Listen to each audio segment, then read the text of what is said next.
Good morning, everyone. It's Brenda Quintana, and I am in my Beehive studio this morning. And this week, I will have two projects for you, and they're both Easter projects. And the first one I'm going to share with you today, and the other one I will be going live tomorrow morning, Friday at 10 a.m. Eastern Standard Time. So just wanted to make sure you knew about that. So today's project is a really cute project using Hershey's Kisses. And I know so many of us love Hershey's Kisses because they're small. You can buy them in a bulk bag and they are just a lot of fun. So here is one of the little kiss tents. And I've done kiss tents before, but this one is using the Welcome Easter stamp set. You can make a bunny, you can make a lamb, and I need another hand, and you can make a chick. So they're very cute. They hold a little kiss, and they are not hard to make at all. So it's a project that is a lot of fun. The other thing I wanted to show you, let me grab one of these Easter eggs. This is one of these standard size plastic Easter eggs. So like if you wanted to make something a little more fun, have a special few eggs, they do kind of fit inside. So I would kind of just like stick it down in and then close it up. So the little chick fits in very easily. The other ones, I don't want to bend them right now because I want to still have them straight for my thing. But if you bent the legs just a little bit on the bunny, it would fit inside. And same with the lamb, you just bend them a little bit so you could actually put them inside eggs if you wanted to. Because, often we get like, candy, we put candy inside the eggs and that's fun. But if you put one of these little guys inside, wouldn't that be so cute? I just love that. So I'm going to show you how to make all three today. And good morning, everyone who's joining me. Thank you for joining me. It's always fun to have some people live, just in case you have questions and I can interact with you. And sometimes you guys give me really great tips along the way, something I didn't know about. So thank you for those as well. So I'm going to flip my camera over. Let me just do that real quick. Oh, yes, I forgot to tell you, I have a project sheet too. I'll have a project sheet for this project and for tomorrow's project sheet that will, for tomorrow's project, and they will both go out on Saturday. So the project sheet basically has a picture. And one thing I wanted to tell you about the picture, you notice like I don't have like a background frame like as in a photograph. I actually spend a little extra time and I cut out the project away from its background. The reason I do that for you is so that you use up less printer ink if you're going to print it out. So I hope you appreciate that. I think it also gives it a nice clean look. I have a supply list, I have the basic instructions, and for this project I'm going to tell you how you can score a whole bunch of the tents all at once, and I just give you the measurements of that down here. This one's a short project sheet, but if you're collecting them, it's nice to have them all like in a little binder, or maybe you have a file folder online and you use them with your iPad or your laptop. You can definitely do that too. It's nice to have it all on one page. And to get this project sheet, you just need to sign up for my email list. And the link, if you go click on see more in the description down below, you will be able to access that link and sign up down there. Okay, so I showed you my little guys already, so let me set those aside. And we're going to need a scoring board. Let me pop that up here. And I'll need my scoring tool, and we're going to need, I'm going to score all three so I can show you. So I do matching. So for the bunny, I'm stamping the bunny on Blushing Bride. So my tent behind is going to be in Blushing Bride. The reason I do that is you can see just a little bit of the tent peeking out behind, but since I did it on the same color, it won't show. So it's just kind of a little matching thing. Now, if you didn't want to do that, I mean, I'm sure you could do all the tents all in white and this wouldn't make a huge difference. I think the bunny is the one where it shows the most. So that would be the worst one. But I just kind of do the matching because it looks nice on the like the backgrounds. So that's why I have one in all the different colors that I'm going to do the critters in. Okay, so what you want to do is these pieces are 4 inches by an inch, very easy measurements. So you put the 4-inch side up at the top and score at the 1-inch mark, the 2-inch mark, and the 3-inch mark. Repeat, 4 by 1, score at 1, 2, and 3. Another 4 by 1, score at 1, 2, and 3. And this color here is So Saffron. So that is all the scoring that you have to do for this project.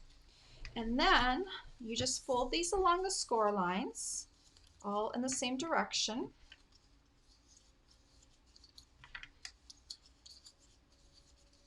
And then we'll take Tombow. I do recommend Tombow because it really holds things together well. And then I'll just put Tombow on one of the end segments, overlap the 2 end segments, and then just hold that down for a few seconds, and it creates a little triangle. And that's where the kiss is going to pop in. And you'll do that for the other 2. So I really love this Welcome Easter stamp set. I've gotten a lot of mileage out of it so far. The critters are just so cute, and you don't always have like a set like this that has all 3 in them, and they're what I guess they're kind of, they're a little bit corny. They're like, you know, a little bit maybe towards the juvenile end, but I kind of like that aspect of Easter. It is so there is a religious aspect, of course, but there is also the fun kiddish aspect. So I love them for that reason. Okay, so now we've got all our little tents. They're all little triangles. Okay, so we'll just set those aside for a moment. And now we're gonna let me do them in order. We'll stamp the little critters, and I'm just using one color of ink for that. I'm using Memento, and I'm just going to tap, tap, tap, tap, tap to get good ink coverage. And I will stamp on the So Saffron. This is the little chick. And let's do the little lamb. Tap, tap, tap, tap, tap, tap, tap. This is the lamb here. And finally, we'll do the bunny.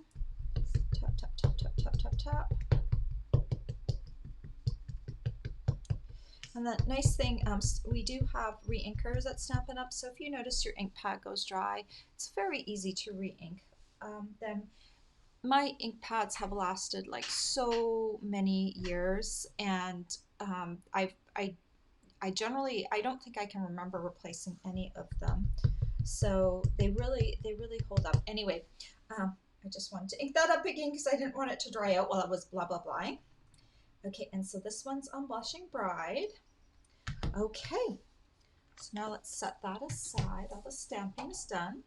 And I'm gonna bring in my Stampin' Blends.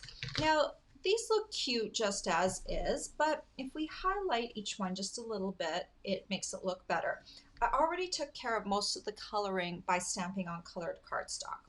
So for this little chick, I'm going to take, these are Stampin' Up's alcohol markers called Stampin' Blends. This is the Pumpkin Pie Light. Just going to open up and do the bullet tip, and I'll just hit the little beak and the legs with the orange, with the pumpkin pie. Ooh! Did you see that? The sun just came out really bright. I'll also take my So Saffron Light, and this is gonna really dry really lightly. So you could use So Saffron Dark as well because it would be fine. I'm just hitting the wings, the tail, and the little wing on this side. And oh, I'll do the little poof on his head. You can come in and shade a little bit, like right underneath the head. Come along and shade the bottom just a little bit. And this will dry a lot lighter than this. So it's a very subtle. As if you want to, you could go to the So Saffron Dark with that. Okay, so then we're gonna do the little lamb, and I'm going to use the Flirty Flamingo Light, and I'll hit the nose, the ears, the underside of the ears. I'm also gonna hit the little hooves, but I'm gonna hit it twice. So I'll just come in with the light real easy. And then I'll come in with my gray granite, and this is my light. And I'm just going to go over top of that pink with the gray. So there's a subtle undertone of pink, but it's darkening up the hooves a little bit. So it's not quite pink and not quite gray. And then you can come in, I'm going to use my brush tip for this, and you can just do a little shading along some of the lines, just to give a little definition down at the bottom of this little guy, maybe a little bit along the neckline. Like kind of the way that line ended, so I'm just going to shade that down underneath. There we go. And then I'll come in with my Balmy Blue Dark, and I'm going to do this little bow right here. So you can use whatever coloring method you want. I love alcohol markers because they're nice and dark, but especially if you're using colored cardstock, it really shows up a lot better on the colored cardstock with the alcohol markers. So I'm going to use the Flirty Flamingo Dark now, and I'm going to do the underside of the bunny's feet, the little inner ears, and the bunny nose. And then I'll take the light and I'm going to do the chest. I don't want it quite as dark. So just like that. And that is all the coloring that I did. It's not a whole lot. Now, we don't have a die or a punch for these, so I did fussy cut these out, but they're not hard. They're like a fairly symmetrical shape, not very difficult to cut out. Stamp a bunch of these and do them in front of the TV, or do them while listening to a podcast, or cut them while you're listening to my videos. How about that?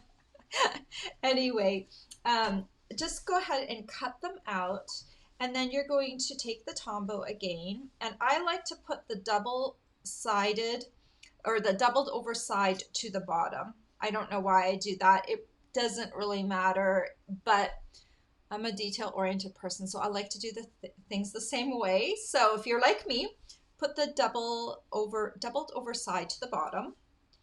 And I also put like the seam to the back, just a little thing. But okay, let's get that Tombow flowing. And I don't go quite to the corners with the bunny because it does show a little bit of the tent. And then I just add that to my tent, and just make sure it's centered, and I make sure it's even with the bottom. Okay, and I'm going to do the same with this one. Where's my doubled over side? Okay, there it is. Oh, this one's so tight, it's so hard to tell, but yeah, this is the right side here. Some more Tombow, Tombow. And stick this down. Now, if you want to have his, like the main part right at the bottom, you can pull up his little hooves a little bit so that you don't have that awkward little bit down at the bottom. So, and the hooves kind of just fold over just a little bit at the bottom. And then this last one right here, sure I have the right side. I left my Tombow open yesterday because I was working on my second project, And you know, when you keep getting interrupted, like, and then, yeah, so it got left open a few times yesterday. So it's not quite flowing the way it should. And I left my kisses way across the room. Let me go grab them. It's so hard to remember every little thing that you do. Like, you get all the stamping things and then you forget the chocolate. That'd be terrible. Okay. So you need just one kiss for each of these, and I just like to kind of squish down the top a little bit. It helps slide them in better, and I always point the top in and then I roll the bottom in. Just over time, that's the way I've found the easiest to do it. Squish the top a bit, top goes in first, and then roll in the bottom. And the same for this one. Top in and roll in the bottom. And there they are. I'm going to put them like this so you can see them a little better, because it's like an awkward angle. But yeah, they're just very easy to make, and aren't they cute? Just adorable. These would also look really cute on an Easter table. You could make a little display of them, but they're cute. And you know what? You could do them in different colors too. Like, you could do the bunny in different colors. You could do the chick and the lamb in different colors. You don't have to stick to these prescribed colors. I just wanted to give you a sampling of what you could do with them. But just a very easy project that you could do for Easter for your family. My hair, when I lean forward, my hair goes kind of funny while I'm doing the thing, and then I have to pull it back down again. So anyway, let me have a quick look at the comments, and let's make sure I didn't miss anything. If someone has a question, okay. Hair sticking out funny still. Okay. All right. Hello to everyone that joined me this morning. Oh, and someone has a sunny day in Tennessee. How lucky. We've kind of got sun and rain. It's a very moody day today. I think we're going to get a little bit of everything. But no snow in the forecast, so that's a good thing. I have to be happy about that. So if you like this project and you want that project sheet, make sure you sign up for my email list. If you need supplies to make this project, I would love it if you would order from me. You can get the supplies from the supply list, or just go down below and click on over to my blog. And that's where I have a clickable supply list. You can click over and it takes you over to the Stampin' Up website. It tells you a little bit more about the product. And if you have questions, let me know. I'm happy to answer them. I have a contact form down at the bottom. Just click on the link, ask questions there, or put them in the comments. That's fine. Whenever you order from me, I reward you with one of my free exclusive tutorials that people have to either pay to get, or you can earn through an order. And they're not tutorials or that I do a video for. They're a special tutorial that's a step-by-step PDF tutorial. And if you've ever gotten one of my tutorials, you'll know that they're very detailed, and they're very easy to follow. And so there's lots to choose from. I have over 50 tutorials. I can't even, it's probably closer to 70 now, but there's a lot of tutorials on my tutorials free with purchase page to choose from. So that's a nice little perk if you place an order with me. And celebration is going on right now until March 31st. And for every $50 or $100 you spend, you get to choose a product from our celebration brochure, and that is available online as well. If you click over to the store and click on celebration, you will see the choices. And coming up in about a week, we have 5 more items that are going to be added to the reward selection, so that's a really cool thing as well. And I hope you'll enjoy that. The other thing is, if you're going to buy a whole bunch of stuff, if you have like a big wish list, you might want to think about getting the starter kit. And that starter kit is $99, but you get to choose $125 worth of product in your starter kit, and that's always a good deal. But during celebration, you can add on a couple of things. You get to choose an additional stamp set of your choice, any price. And I think there's like some really expensive stamp sets, so they could go up to like $40 in value. But there's a lot of great stamp sets. I always recommend choosing the one that you like that's most expensive. And then you get a little mini cutter, and you get a free sampler designer series paper pack in addition to that on your starter kit. And the starter kit ships for free. And then you get, for the next few months, for sure, you will get 20% off any order that you place. And that is like a renewable benefit that you can keep on going if you purchase enough things to keep your starter kit privileges. Then you can just keep on going. And I have a lot of information over up on my blog. If you if you want more information about the starter kit, just click down below, pop over to my blog post, and then click on the starter kit in the menu, and you will find all the information about that on there. And I even have a little video that shows you everything you'll get during celebration with that starter kit. All right, guys, I have done a lot of blah blahing today. I hope you enjoyed this project, and please stay tuned for tomorrow when I will have another Easter project for you, and I'll be coming live from YouTube as well. Okay? Have a great day, and I will see you tomorrow. Bye.